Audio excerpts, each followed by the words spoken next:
মই যোৱাবাৰো কৈছো যে যেতিয়া ভাৰতৰত্ন ভূপেন হাজৰিকা ডাঙৰীয়া জজফিল্ডত তেখেতৰ মৃত শৰীৰ আছিলে আৰু তেওঁক যেতিয়া আমি অন্ত্যেষ্টিক্ৰিয়ালৈ লৈ গৈছিলো কোনো এটা দিনতে কংগ্ৰেছ দলৰ জ্যেষ্ঠ নেতা কোনো অহা নাছিল।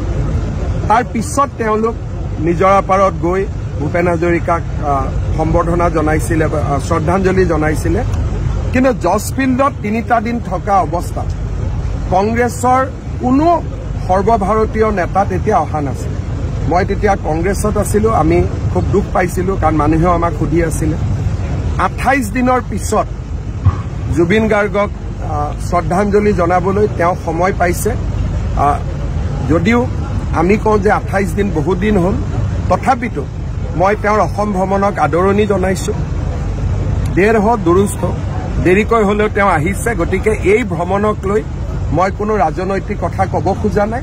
যিহেতু আমাৰ প্ৰাণৰ শিল্পীগৰাকীক তেওঁ শ্ৰদ্ধাঞ্জলি জনাবলৈ আহিছে, তেওঁৰ এই অসম ভ্ৰমণক মই আদৰণি জনাইছো।